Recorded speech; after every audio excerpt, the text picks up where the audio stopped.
दादी के समान, बाबा के समान हमें बनना है। जो दादी बाबा के समान बन गई हमारे सामने सामने, तो एक एग्जाम्पल है।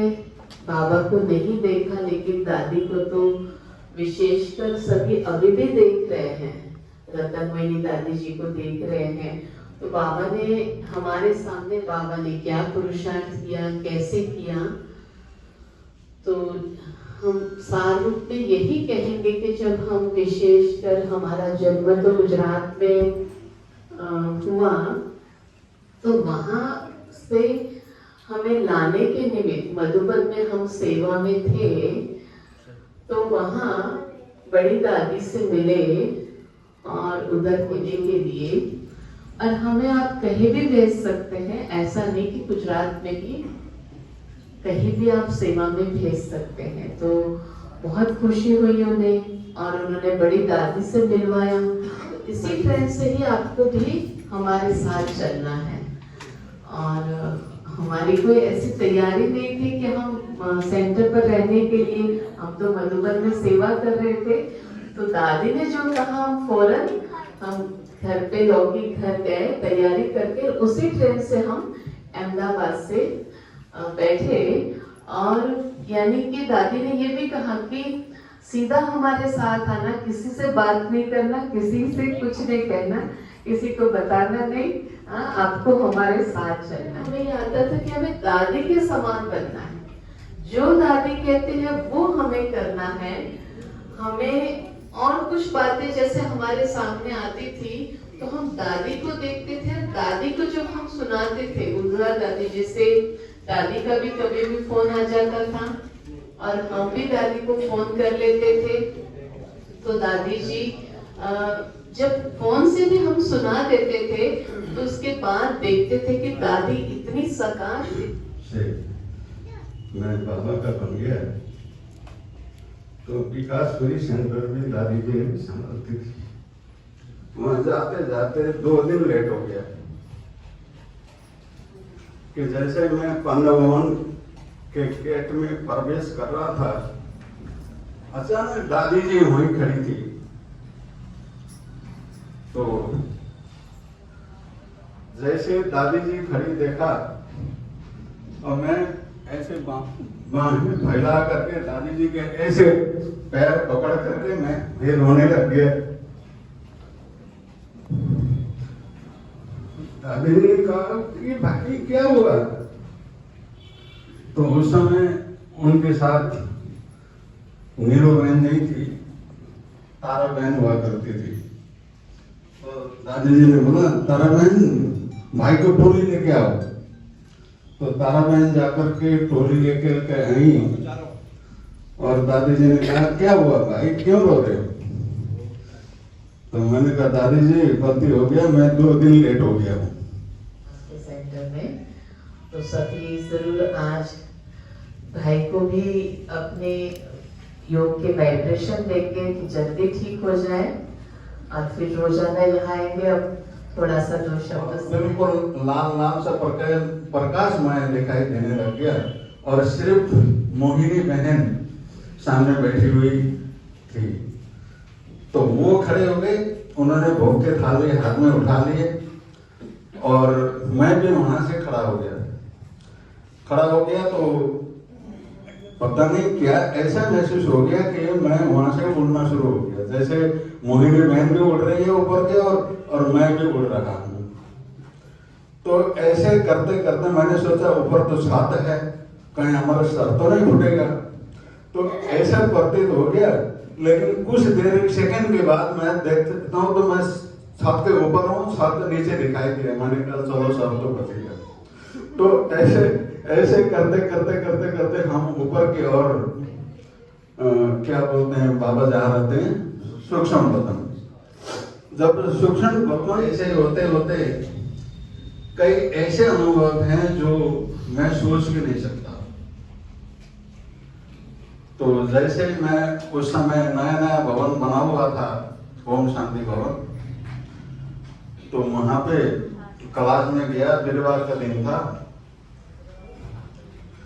कि जैसे मोहिनी बहन भोग लगाते थे, तो उनके सामने जाकर के मेरी आदत थी सबसे पहले आगे जाकर के बैठना, तो वहां जाकर के मैं बैठा।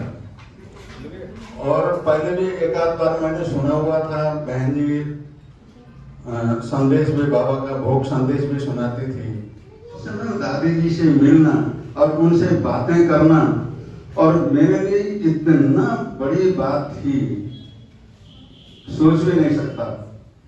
तो उनका सेवाएं क्या थी, बहुत बाबा के टाइम का एक अलमारी पड़ा हुआ था, उस अलमारी का एक शेल्फ था, वो टूट करके नीचे गिर गए थे, दादी जी के कपड़े नीचे गिरे हुए थे।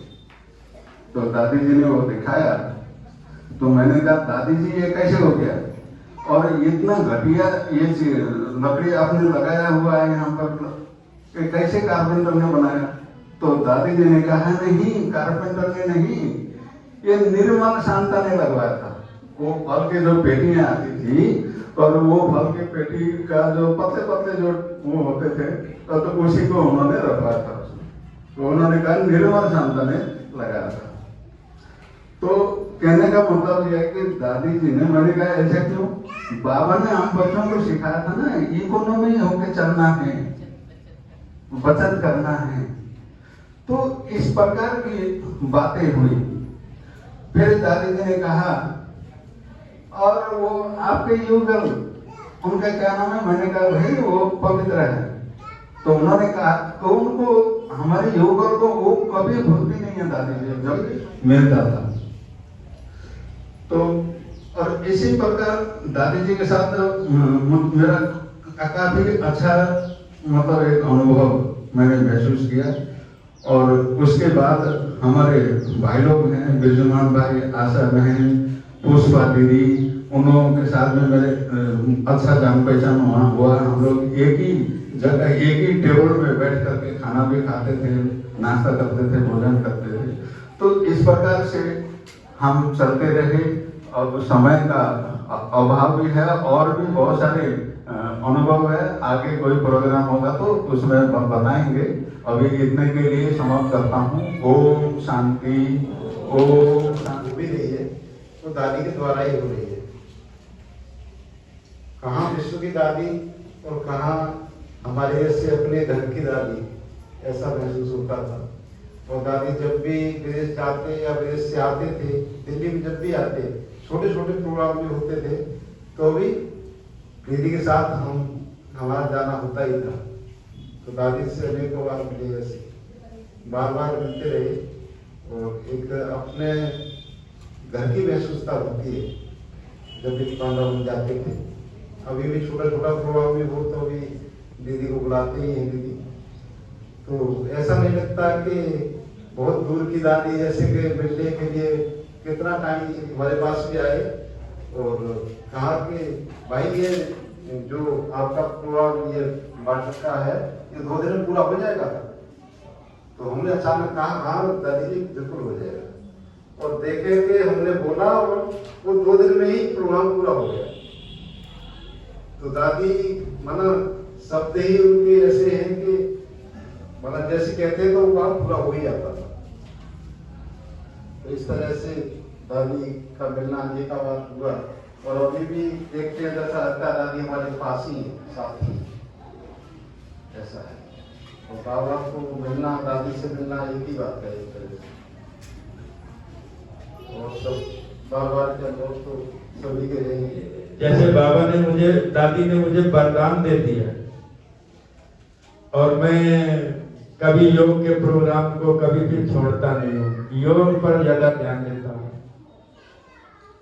बस दिल में यही है, बाबा बाबा बाबा। बाबा की दादी वो हमें गिफ्ट में क्या दिया है कि बाबा को कभी नहीं भूलना है।